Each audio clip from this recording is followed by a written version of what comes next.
I stayed late at the office that night, catching up on reports that had piled up over the week.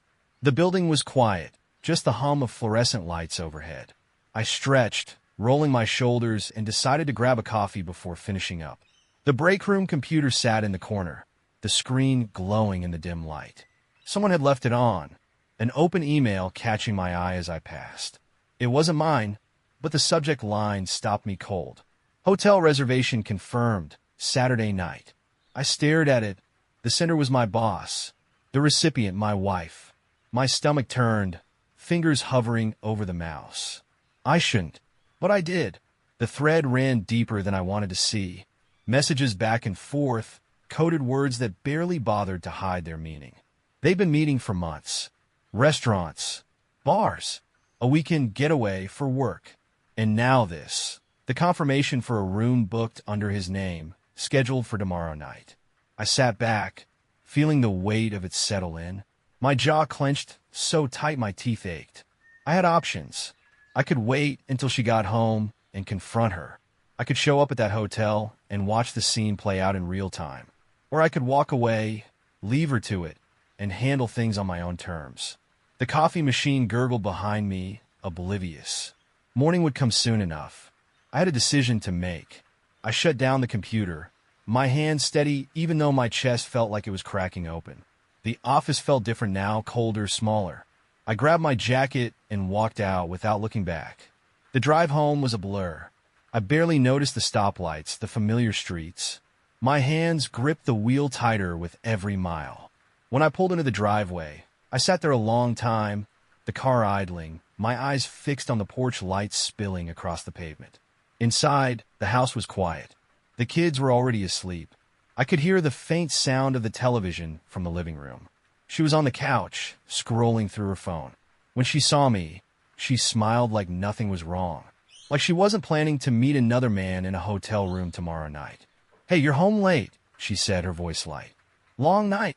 I stood there in the doorway, watching her, watching the way she tucked her legs under herself, comfortable, relaxed like this was just any other night. Like she hadn't just thrown 17 years of marriage into the trash. "Yeah," I said. "Lot to do." She nodded, barely looking up from her phone. I sat down across from her, my pulse steady, my mind clear now. I wanted to see it, to really look at her, to see if there was any sign of guilt, any hesitation. Nothing. Just my wife, sitting there, planning her next move, completely unaware that I already knew. I could ask her about tomorrow night. I could rip the phone from her hand, throw it across the room, demand an explanation. But I didn't. Not yet. Instead, I leaned back, crossed my arms, and waited. Let's see how deep this went. She barely looked at me, her thumb moving over the screen, tapping out a message. Maybe to him. Maybe confirming their plans. I watched, my jaw tight, my breath even. "How was your day?" she asked, not bothering to glance up. I almost laughed. I almost told her exactly how my day had gone, how I'd stayed late, how I'd stumbled onto the email, how I'd read every line of her messages to my boss and memorize them like scripture, how I'd sat in my car outside for 10 minutes just to make sure I wouldn't walk in here and put a hole in the drywall. Instead, I shrugged. "Same as always." She hummed in response. The TV flickered, voices filling the space between us. A cooking show. She wasn't even watching, just letting the noise fill the room. I leaned forward, elbows on my knees, studying her. She still had no clue. No shift in her posture, no hesitation in her breathing. If I hadn't seen the emails myself, I never would have known. I cleared my throat. "What's your plan for tomorrow?" She looked up, finally, just for a second. "Tomorrow?" "Yeah. You got anything going on?" Her eyes flickered, but she covered it quick. "Nothing big. Just some errands." "Why?" I held her gaze. "Just wondering." She smiled, something rehearsed and automatic, then went right back to her phone. That was it. No nerves fidetin. No excuse about a work meeting, no last minute, "I forgot to tell you." Just a smooth, practiced lie. I sat there, nodding to myself. She had it all figured out. A full day to do whatever she wanted. A night booked under his name. Then she'd come home, slip in a bed beside me, and pretend like nothing had happened. I felt something settle in my chest, cold, heavy, I stood up. I'm gonna head up. Okay, she said, barely looking up. I'll be up in a bit. I walked out without another word. Up the stairs, down the hall, into our bedroom. Our bed. I sat on the edge, looking at the place she would sleep tomorrow night in another man's arms, then come back here like nothing had changed. She thought she had it all planned, but so did I. I didn't sleep. I lay there staring at the ceiling, listening to the faint sound of the TV downstairs, the occasional click of her phone, the way she shifted on the couch. At some point, she came up. The mattress dipped as she slid under the covers. She didn't touch me, didn't say a word, just turned on her side and let out a soft sigh, like she'd had a long day. I watched her, my eyes adjusting to the dark. She fell asleep easy, no hesitation, no weight on her shoulders. That told me everything.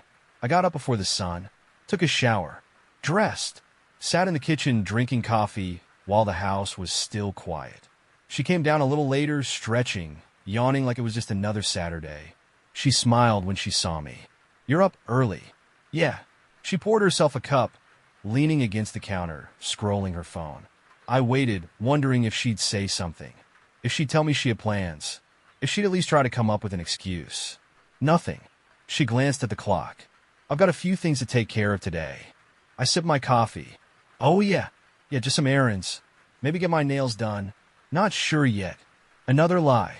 She took a slow sip, checking her messages. Maybe one from him. Maybe confirming the time. She set her mug down, kissed my cheek like she always did. I'll be back later. I nodded. Have fun. She smiled, grabbed her bag, and walked out. I sat there, listening to the sound of her car pulling out of the driveway.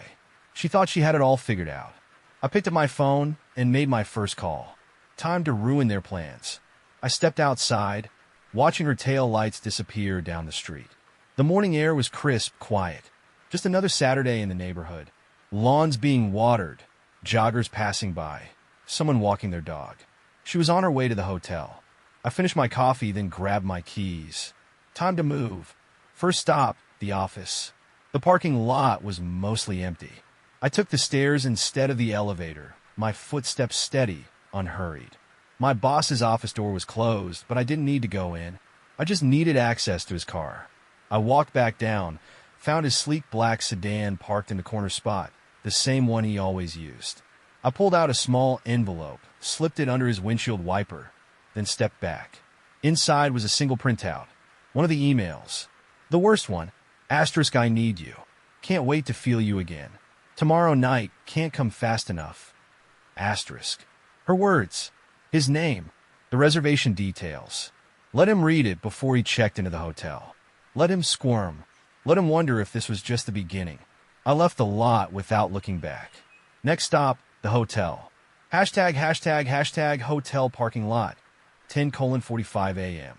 I parked across the street, out of view, and waited. At 10:58, she pulled in.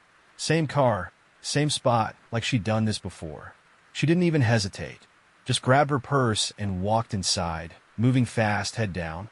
A few minutes later, another car pulled up. My boss. He took longer, sitting there, gripping the wheel, probably reading the paper I left him. His head dropped. His fingers tapped the dashboard. He didn't move for a long time. Then, finally, he got out. I stayed in my car, watching, heart steady, mind sharp. He walked inside. Now, the real waiting began. Hashtag 11:20 a.m. Time to move. I stepped out, crossing the lot, walking into the hotel like I belonged there. The lobby was busy, a few guests checking in, some heading out. I moved toward the elevators, checking my watch. I already knew the room number. The reservation had been under his name, but her credit card was on file. That's how I found it. I took the elevator up to the 5th floor, walked down the hall, stopped in front of room 514. I knocked. A few seconds passed. Then, muffled footsteps. She opened the door, wrapped in a robe, her hair damp, eyes wide when she saw me. Her face drained of color. I smiled. Hey, honey, surprise. She froze, gripping the robe tighter around her. Her mouth opened, then closed. Words failed her. I stepped past her before she could react, taking my time, looking around the room. The bed was rumpled. A half-drunk glass of champagne sat on the nightstand. The shower was still running. I turned back to her. "Where is he?" Her hands shook. What are you? How did you? I glanced at the bathroom door. "I asked you a question." She swallowed hard, stepping in front of me like she could stop what was coming. You need to leave." I let out a breath, shaking my head. "You don't get to tell me what to do. Not today." The water shut off. A few seconds later, the door cracked open. Steam rolled out, and then he stepped into view, towel around his waist, rubbing another through his hair. He saw me, stopped cold, his face pale just like hers had. I smiled. "Hey, boss." He didn't move, didn't speak, just stood there, eyes darting between me and her, like his brain was trying to catch up. "I'm guessing you weren't expecting me," I said. "Probably thought you had a little more time before the fallout." "Huh?" He opened his mouth, but nothing came out. She finally found her voice. This isn't what you think." I laughed at that. A real laugh. "Oh, so, what is it then? Business meeting? Bible study?" I gestured at her robe, then at him, still dripping from the shower. "Yeah, looks real professional." She took a shaky breath. "You shouldn't be here." I tilted my head. "Shouldn't I? Seems like this is exactly where I should be." My boss stepped forward, hands up like he thought he could calm this down. "Look, I cut him off. You shut the hell up." He flinched. I took a step closer, lowering my voice. "You sign my checks. You sit across from me in meetings, nodding like we're on the same team. You shake my hand and pretend like everything's good. But you're screwing my wife behind my back. And you expect me to just what? Walk away? Pretend this didn't happen?" He opened his mouth again, but I was already moving.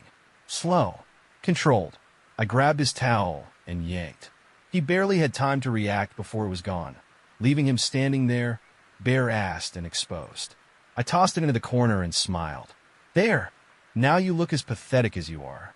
He scrambled, grabbing at the sheets, face burning red. She gasped. "What the hell is wrong with you?" I turned to her. "What's wrong with me? Are you serious?" I shook my head, biting back a laugh. "I catch you sneaking around, lying to my face, meeting him in a damn hotel room. And you have a nerve to ask what's wrong with me?" Her jaw clenched. "You're making a scene." I stepped closer. "Good. I hope the whole damn floor hears." She stared at me, her eyes darting to the door, probably debating if she could push past me and end this. But I wasn't done. I reached into my pocket and pulled out my phone. You know what's funny? I almost didn't check the emails. Almost let it go. I turned the screen toward her, scrolling through her messages. But here we are. Her breath caught. She looked like she wanted to lunge for it, but I stepped back, keeping it just out of reach. "You didn't even try to hide it," I said. "You thought I'd never find out. That you just keep playing house while sneaking off with him whenever it suited you." Her eyes flashed. "This isn't fair." I let out a slow breath, nodding. "You know what? You're right." I turned to my boss. "It's not fair." Then I tossed the phone onto the bed. "You can explain all this to your wife." His face drained of color. "What?" I nodded toward the phone. "I sent her everything. The emails, the reservations, the hotel details. Even a little message from me, letting her know she deserves better." He sucked in a breath, panic setting in. "You're lying." I shrugged. "Find out for yourself." He lunged for the phone, snatching it up, fingers shaking as he scrolled. His face twisted, jaw locking tight. Then his phone rang. I smiled. I'd answer that if I were you. He didn't move. The call went to voicemail. Then another one came in, and another. She turned to me, eyes wide, voice a whisper. "What did you do?" I smiled. "I burned it all down, and I didn't regret a damn thing." She stood there, silent, her face draining of color as the weight of it all sank in. The whole thing had just come crashing down around them, and there was nothing left for her to hide behind. My boss, former boss now, stumbled back against the dresser, gripping his phone like it might save him. Another call came through. Then another. He didn't answer. Couldn't. His wife wasn't stupid.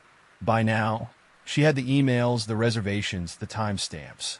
The whole thing laid out in perfect detail. I turned to my wife. "So," I said, crossing my arms, "how do you want to do this?" Her throat bobbed. "Do what?" I laughed, shaking my head. Don't play dumb. Not now. I stepped closer. You gonna tell me you love me? That this was a mistake? That you never meant for this to happen? Her lips parted, but nothing came out. She didn't have an excuse. Not one that would work on me. I leaned in, lowering my voice. You had every opportunity to stop this, to come clean, to make a choice. And you did. I glanced at the bed, the champagne, the robe she was still clutching around herself. You chose him. Her eyes flickered, guilt finally creeping in. But it was too late. I turned away, picking up my phone. I already called a lawyer. I glanced back at her. Papers will be drawn up first thing Monday. She blinked. Wait, no. I cut her off before she could even start. You don't get to wait. You don't get to explain. You made your bed. I gestured at the mattress. Hell, you even booked it. Now you get to lay in it. She took a shaky breath. We have a family. No, I said, my voice cold. We had a family. You threw that away. Tears welled in her eyes. Maybe real, maybe not. I didn't care. Not anymore. I'll tell the kids, I said, pocketing my phone. I'll decide how much they need to know. But you. I shook my head. You don't speak to me unless it's about custody or the divorce. That's it. Her lip trembled. You don't mean that. I held her gaze, steady and unblinking. Watch me. Behind me, my boss. No, just another man now, was still staring at his phone, like he could will the situation away. His hands shook as he finally lifted it to his ear. Babe, listen, I can. He winced, holding the phone away from his ear as his wife's voice blasted through the speaker. I turned back to my wife. Good luck with him. I nodded toward the bathroom. Maybe he's got room for one more disaster in his life. Then I grabbed the hotel key off the nightstand and tossed it at her feet. You two have all night to figure it out. And with that, I walked out the door, letting it slam shut behind me. I walked down the hotel hallway, my steps slow and deliberate. No rus. I wanted to take my time, let every second of this sink in. The weight on my chest, the tightness in my gut, it wasn't anger anymore. It wasn't even pain. It was something colder, something sharper. Finality. This was the last time I'd ever walk away from her. I stepped into the elevator, hit the button for the lobby. The doors slid shut, and for the first time since I found that damn email, I exhaled. Deep, long, letting it all drain out of me. I didn't care if she was still standing there in that room, trying to figure out what to do next. Didn't care what my boss, no, not my boss anymore, was saying to his wife, scrambling to patch up a life that had just gone up in flames. Not my problem. Not anymore. The lobby was busy. Guests checking in, some guy arguing about his bill. A couple walking in, laughing, carrying bags. Just another normal day for everyone else. I walked past the front desk, right out the doors into the crisp air, and I smiled. Not a big one. Not the kind that meant happiness. Just the kind that came when you knew, without a doubt, that you'd made the right choice. I pulled out my phone. One more thing to do. I scrolled through my contacts, found the number I needed, and hit call. A few rings. Then a voice. Hello. Hey, I said. It's me. There was a pause. You okay? I nodded to myself. Yeah. I looked back at the hotel. I will be. A deep breath. So listen, I think I'm going to need a divorce lawyer. The other end of the line stayed quiet for a moment. Then a sigh. I figured, the voice said. You sure? I looked up at the hotel, at the fifth floor window where she probably still stood, trying to figure out what to say, what to do, how to spin this. Yeah, I said. I'm sure. All right, a pause. I'll set up a meeting for Monday. But if you want to talk before then. I don't, because there was nothing left to talk about. I hung up and slid my phone into my pocket. The wind had picked up a little, cutting through my shirt, but I didn't feel it. Didn't feel much of anything. I walked to my car, got in, and just sat there for a minute. Hands on the wheel, engine off, staring through the windshield at nothing. 17 years. A home. A life. 2 kids who didn't know yet that everything was about to change. I could have yelled. Could have punched a hole in the dashboard. Could have driven to some bar and drowned it all in whiskey. But I wasn't going to do any of that. I was going to go home. I was going to make some calls, get things moving. And when the time came, I was going to sit my kids down and tell them the truth. Asterisk not all of it, asterisk, but enough. Enough so they'd understand without hating her. Because I wasn't going to let her twist this into something it wasn't. She made her choice. Now, I was making mine. I turned the key, the engine rumbled to life, and I pulled out of the lot without looking back. The drive home was quiet. Just the hum of the tires on the pavement, the rhythmic clicking of the turn signal when I changed lanes. No radio, no distractions. Just me, the road, and the weight of what came next. I pulled into the driveway, cut the engine, and sat there for a moment. The house looked the same as it always had. Porch light on, the curtains drawn in the living room. Inside, the kids were probably finishing up breakfast, moving through their usual Saturday routine. Everything was about to change. I stepped out of the car, shut the door quietly, and headed inside. The smell of coffee and toast drifted from the kitchen. I heard laughter, my son cracking a joke, my daughter groaning at it. Normal. For now. I stood in the entryway, watching them for a moment. My son, still in pajamas, stuffing his face with cereal. My daughter, scrolling her phone, an untouched plate in front of her. They looked up when they saw me. "Hey, Dad," my son said through a mouthful. "You're home early." My daughter frowned. "Where's Mom?" I exhaled. "Here we go. She's out." A small pause. They didn't think much of it. Not yet. I stepped farther into the kitchen, pulled out a chair, and sat down across from them. "We need to talk." That got their attention. My daughter set her phone down. My son swallowed his last bite, eyes narrowing. They knew something was coming. "What's going on?" she asked. I ran a hand through my hair, bracing myself. I'd gone over this a dozen times in my head on the drive back, but now that I was here in front of them, the words felt heavier. "There's no easy way to say this," I started, keeping my voice steady. "But your mom and I, we're getting a divorce." Silence. My daughter blinked, her brows knitting together. My son just stared. "What?" he finally said. I nodded, giving them time to process. "Things haven't been working for a while now. And after today, it's clear we can't stay together." My daughter's face hardened. "Did you cheat on her?" The question hit like a slap. I let out a slow breath, shaking my head. "No." She folded her arms, looking at me like she wasn't sure if she believed me. "Then why?" I hesitated, choosing my words carefully. "Because she made a choice that broke our marriage. And I can't pretend it didn't happen." My son frowned. "So, she cheated?" I didn't answer right away.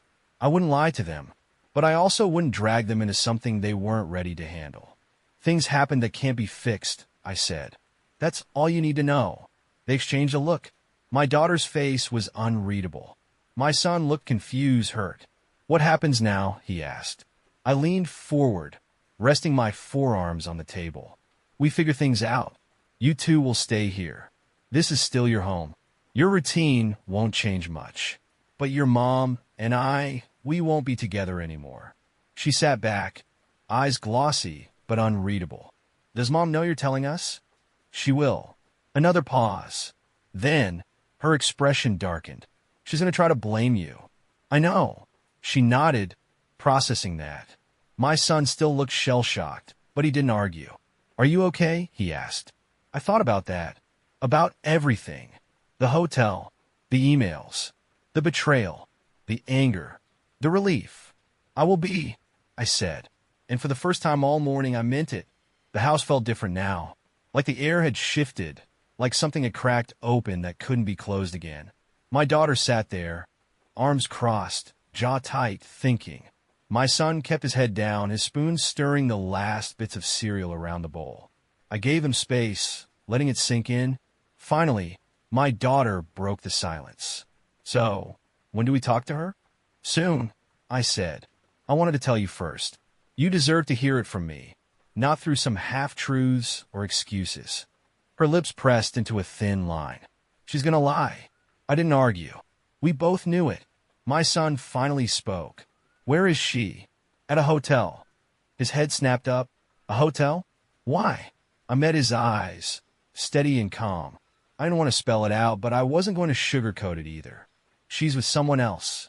My daughter sucked in a sharp breath. My son's face twisted, his brain working through it. He wasn't stupid.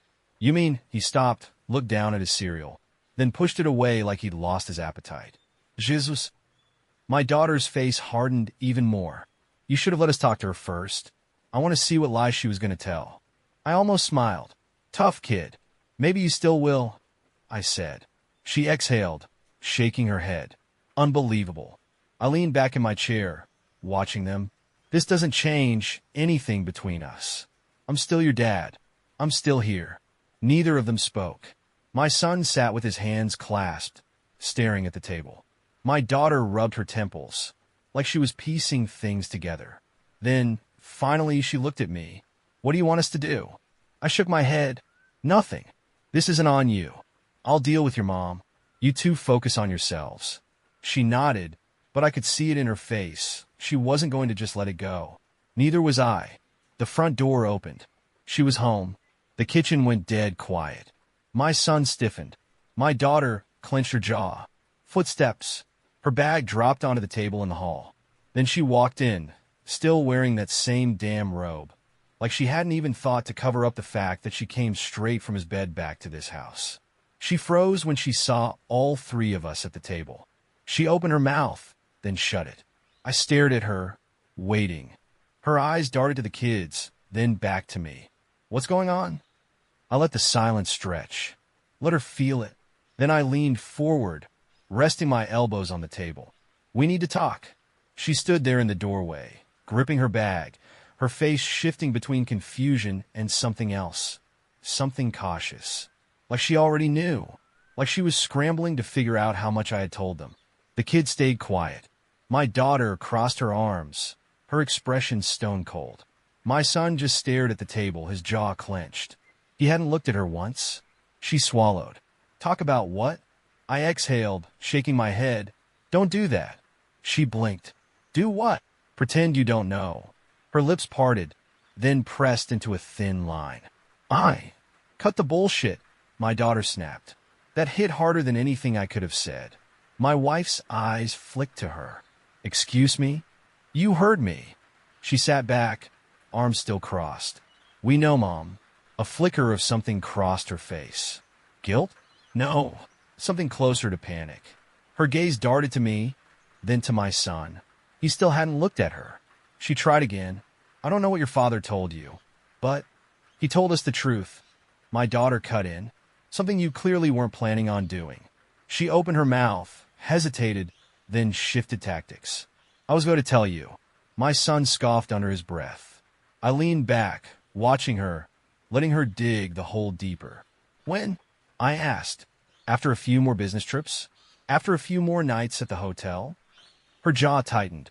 It's not that simple. I let out a slow breath, shaking my head. No, it really is. She set her bag down and took a step forward. I know you're angry. Angry. I laughed. I was angry in the hotel room. I was angry when I found the emails. Right now, I'm just done. Her eyes flared. You don't get to decide that. I tilted my head. The hell I don't. She inhaled sharply, trying to pull herself together. We should talk about this privately. I shook my head. No. You lost private when you decided to play house with another man. She clenched her fists at her sides, her face twisting like she wanted to fight. But she was outnumbered. She knew that. She turned to our son, softening her voice. Baby, please. He finally looked at her. Don't. That single word shut her down completely. His voice was flat, cold. Nonger, nostaltin. Just disappointment. She swallowed hard, her eyes glossy. I stood up, cutting her off. You need to go. Her head snapped toward me. Excuse me? You don't live here anymore. Her mouth opened, but nothing came out. I already called a lawyer. The papers will be ready Monday. You can figure out where you're staying in the meantime. I nodded toward the door. But you're not staying here. Her breath hitched. You can't just throw me out. Yes, I can. She looked to the kids for support, but they weren't on her side. Panic crept into her voice. This is my home, too. I met her eyes, steady and unflinching. Not anymore. Silence. For the first time, real fear settled in her face. She had expected me to yell, to break down, to fight for her. She hadn't expected this. She stepped back, gripping the strap of her bag like she needed something to hold on to. You'll regret this. I smiled. No, I won't. Her lip trembled, but she turned, grabbing her things. She stopped at the doorway, looking back one last time, waiting for someone to stop her. Nobody did. She left. The door clicked shut behind her. The house was quiet. My daughter let out a breath, her shoulders relaxing for the first time all morning. My son slumped forward, rubbing his hands over his face. I sat back down, looking at them. You guys okay? My son didn't answer. My daughter stared at the door for a long moment, then nodded. Yeah, she said. I think we will be. The silence in the house was thick, the kind that settles in after something permanent happens. My daughter sat there, arms still crossed, her face blank, but I could see the tension in her shoulders. My son kept his head down, fingers interlocked, eyes locked on the table. Neither of them spoke. I exhaled, rubbing my palms against my jeans. Look, I said, my voice even, steady. I know this is a lot. No response. I don't expect either of you to just be okay overnight, I continued. But I need you to know this. Nothing about this was your fault. And nothing about what happens next changes the fact that I'm here for you. That I will always be here for you. My son let out a slow breath. My daughter finally met my eyes. What now? She asked. I thought about that. About the road ahead, the custody arrangements, the division of assets, the legal battles waiting just over the horizon. But none of that mattered right now. Now, I said, leaning forward. We eat. She frowned. What? I gestured to the mostly untouched plates on the table. We eat. We get through today. Then we figure out tomorrow when it comes. She blinked at me. That's your big plan? I shrugged. It's the only one that matters. A beat of hesitation.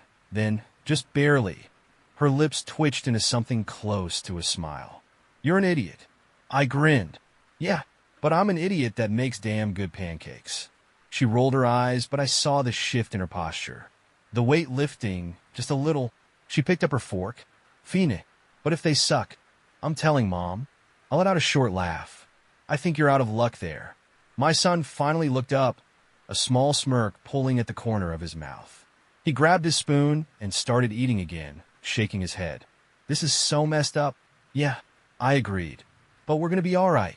And for the first time since this whole damn thing started, I actually believed it. We ate. Slowly, quietly, but we ate. The tension didn't disappear, but it shifted, settled into something else, something manageable. My daughter poked at her eggs like they'd personally offended her. My son shoveled food into his mouth without looking up, the way he always did when he didn't want to deal with something. Normal. Almost. Halfway through breakfast, my daughter set her fork down and leaned back. So, what happens when she comes back? I sipped my coffee, buying myself a second before answering. She's not. She squinted. Like at all. I nodded. I told her she doesn't live here anymore. She can stay wherever she's been staying when she wasn't here. My son snorted under his breath, shaking his head. My daughter exhaled through her nose, drumming her fingers against the table. She's gonna lose it. I nodded. Probably. She studied me for a second. You're not worried? I shrugged. She made her choices. Now she deals with them. My son finally spoke. And what about us? I met his eyes. What about you? He frowned. She's still our mom. I sighed, setting my mug down. Yeah, she is. And if you two want to see her, that's your choice. I'm not going to stop you. They exchanged a glance. My daughter's expression was unreadable. My son just looked tired. Do you hate her? He asked. I thought about that. Really thought about it. No, I said finally. I don't. My daughter tilted her head. Not even a little? I smiled, but it was a tired one. A little. That got a small chuckle out of her. My son just sighed, nodding slowly. I don't know if I want to see her. You don't have to decide that right now, I told him. She's not going anywhere. And neither am I. That landed. I could see it in the way his shoulders dropped slightly, the way my daughter's arms uncrossed just a bit. We finished eating in silence. When the plates were cleared and the coffee was drained, I leaned back in my chair. All right, I said. I've got a lawyer to call, paperwork to get started, and about 10 years' worth of sleep to catch up on. I stood and stretched. But first, I think we all deserve a break. My daughter raised an eyebrow. A break? I nodded. Yeah, let's get out of here for a bit. My son frowned. Where? I grabbed my keys. Anywhere but here. For the first time all morning, I saw something close to relief in their faces. And that was enough for me. We piled into the car, no real destination in mind. The silence wasn't as heavy as before. Still there, still lingering, but lighter now. Manageable. I pulled out of the driveway, glancing in the rearview mirror. My daughter sat in the passenger seat, arms crossed, staring out the window. My son in the back, hood up, headphones in, but not playing anything. They were processing. Same as me. All right, I said. Where to? My daughter shrugged. I don't know. Somewhere with food. My son muttered. I chuckled. We just ate. Yeah, well, I'm still hungry. Of course Kid was a bottomless pit. I drove aimlessly for a while, letting the road stretch out in front of us. It felt good, just leaving that house behind for a little while. Eventually, we ended up at an old diner on the edge of town. The kind with cracked leather booths, laminated menus, and coffee that smelled better than it tasted. We slid into a booth and the waitress, mid-50s, tired eyes, the name Sharon on her tag, came over with a notepad. Coffee, she asked me. Yeah, I said. Black. She nodded, then looked at the kids. And for you too? My daughter shook her head. My son glanced at me, then up at the waitress. A milkshake? Sharon smirked. What flavor? Chocolate. She jotted down. Good choice. Then turned to my daughter. You. My daughter hesitated, then sighed. Vanilla. Sharon gave a knowing smile, like she could tell something was off, but wasn't about to pry. Coming right up. As soon as she walked away, my daughter raised an eyebrow at me. A diner? I shrugged. You wanted to go somewhere. This is somewhere. She shook her head, but didn't argue. My son pulled the salt shaker closer, spinning it between his fingers. So, what now? I leaned back, stretching my arm along the booth. What do you mean? He shrugged. I mean, like everything. Are we moving? Are we staying? Are we going to have to switch schools? What's the plan? Good questions. Questions I'd be figuring out real soon. For now, I said we stay put. This is still your home. I don't want to uproot you guys just because of what's happening between me and her. My daughter scoffed, like she won't try to screw that up. I met her eyes. She can try. She studied me for a second, then nodded like she accepted that answer. The milkshakes came, my coffee too. We sipped in silence for a while, letting the world settle around us. Then, out of nowhere, my son said, Dad? Yeah. He stared at his milkshake, stirring it slowly. You're really not going to take her back? I exhaled. No, do they? I'm not. He nodded, like he already knew, but just needed to hear it. Good, my daughter muttered. I smirked. You're really enjoying this, aren't you? She took a long sip of her milkshake. You have no idea. For the first time since this all started, I actually laughed. And for the first time, they did too. The laughter faded, but something shifted. A little weight lifted. The three of us sitting in that worn-out booth, milkshakes half melted. The tension wasn't gone, but it wasn't suffocating either. My daughter tapped her straw against the rim of her glass, watching the ice cream swirl. So, what's next? I exhaled, running a hand through my hair. We get through the weekend. I talk to the lawyer on Monday, and we start figuring out the details. She nodded, thinking. And Mom? I took a sip of my coffee, letting the bitterness settle before answering. She's going to do whatever she's going to do. My son scoffed. Yeah, we know. I shook my head. What I mean is she's going to spin her story, try to soften what she did, maybe even turn it around on me. I met their eyes. I can't control that. All I can do is make sure you two are okay. That's my priority. My daughter tilted her head. You think she's going to fight you on custody? I smirked. Probably. But I got something she doesn't. My son frowned. What? I leaned forward. The truth. Neither of them said anything, but my daughter's smirk matched mine. She got it. The food came, burgers, fries, a second round of shakes for them. We ate, talked about nothing for a while. My son went on about some game he was into. My daughter complained about her English teacher. For a minute, just a minute, it felt normal. Then, as I picked at the last of my fries, my phone buzzed on the table. She was calling. I stared at the screen. The kids went quiet. Are you going to answer it? my son asked. I let it ring, watched her name glow against the glass. Then I hit decline and put the phone back in my pocket. No, I said. Not today.